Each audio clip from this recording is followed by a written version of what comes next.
Hi, you're listening to the BVM PRN podcast on Family, our biggest social support network. I am Hepzibah Xavier from the Department of Psychology. Let's talk about a core social unit, family.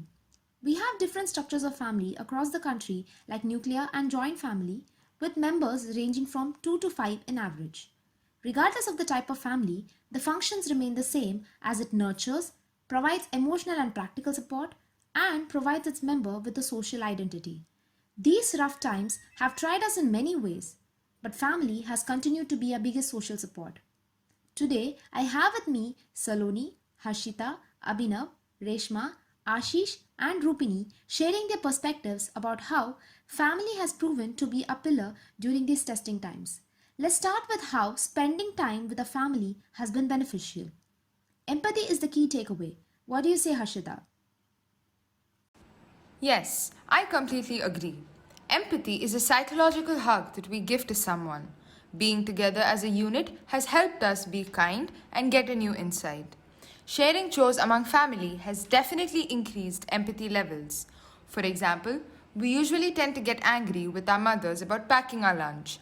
Now, since we're witnessing the amount of toil our mother goes through to make a meal, we try to accept whatever is being given to us. I understand how allocentrism is a key that changes our moral compass. It's important to take into account our family's perspective and acknowledge their feelings. At first, sharing our space and adjusting to the new normal was hard, but slowly we are learning to accommodate. Earlier, due to regular routines, there was no time to appraise our immediate environment. That's why no one noticed how each member of the family makes our daily lives so smooth. But now, with the time in our hands, we pay more attention, and that has helped us develop empathy towards them and also valuing the contribution of each member of our family. This situation has helped us to adopt an empathetic outlook in life. As they say, each one is fighting a battle which we aren't aware of. What do you say, Abhinav? I agree. Family is an anchor through rough waters. My belief has been reinstated in this statement in today's scenario. They say we value something when we have a fear of losing it. This has been self reflective for most of us, and I would like to share that one thought which resonated the most with me: self reliance. In our collectivist social structure, where family plays a pivotal role in adapting to the new normal by supporting each other in the daily chores, was the first step.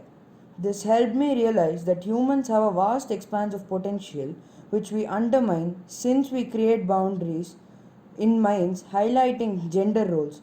Today, with immense pride, I admit that I help my mother in all the household chores and I express my gratitude even for the tiniest thing she's done for me. This has not only improved my fitness but has also strengthened the bond that I share with my family.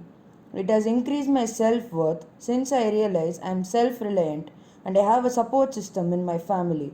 Majority of the people, after making their bed, feel as if they have accomplished something, which means that they have more motivation to complete the tasks they have ahead throughout their day. These small acts make a huge difference. That is very true. Other than self reliance, another aspect that has been enriching is that families have got an opportunity to nurture bonds through fun and leisure together. What do you say, Reshma? I truly believe that the family that plays together stays together. From listening to my grandparents' experiences about life to having meals together, the entire shift has been a rather invigorating experience. The support that we get from our family is not only social but informational and instrumental as well. Mindfulness and sharing meals together are two insights that are a result of this unprecedented period in my life.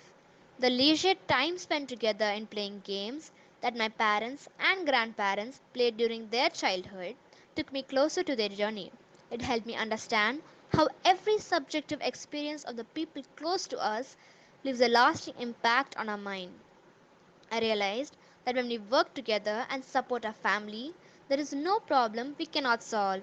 It gives us a sense of emotional security. Studies have shown that frequent family dinners can prevent psychosocial issues like eating disorders, alcohol and substance use, violent behaviors in adolescents.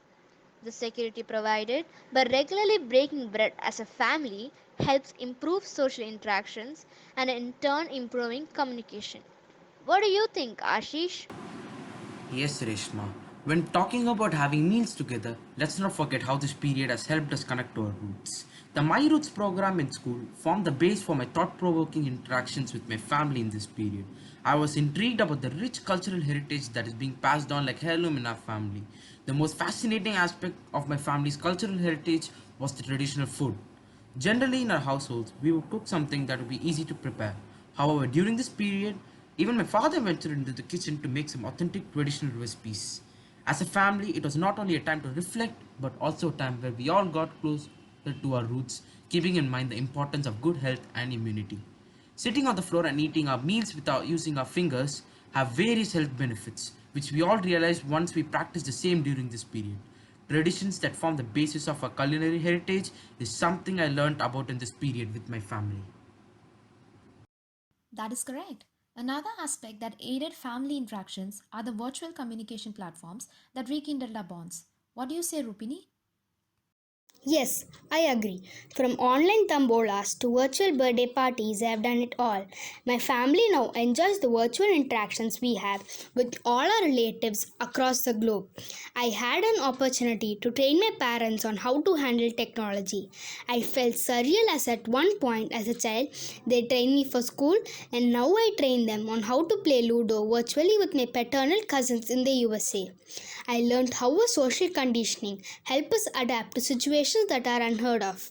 We never imagined that we would have to be home for so long, but we condition ourselves to be positive and rekindle our bond within the family so that we could lend each other's emotional support in these tiring times. As they say, we all make choices, but at the end, our choices makes us. We say our family made a choice to support each other emotionally and use this period as an opportunity to be self-aware. As rightly said by Barbara Bush, when all the dust is settled and all the crowds are gone, things that matter are faith, friends, and family. Do you agree, Saloni? Yes, of course. A famous psychologist, Abraham Maslow, has theorized the hierarchy of our needs, starting from our basic physiological needs like hunger to more spiritual needs like self actualization. He has conceptualized how, in order to achieve a sense of self esteem, we need to have our belongingness needs fulfilled. Friends and family are the two main support systems that every person has. They stand by us through thick and thin. May it be obstacles or days of despair, we do fall back on our inner circle. However, the degree of support rendered in such unprecedented times by our families has strengthened our inner core. Their unconditional love and positive regard has left a lasting impact on people's mind, where everyone acknowledges that family gives us hope amidst despair. Since we are all social beings, physical connect has a huge impact in kindling our bonds. In these times, where social distancing is the new norm, the degree of support from friends has become secondary, since now we are connected only virtually and are physically distant. Adapting to this new normal may appear challenging and at times even scary, but our families have always managed to cheer us up even during these hard times. Our families have become our biggest support system and are definitely proving to be our biggest social support network as well. Thank you for joining us for our first podcast series. I hope you and your family stay safe.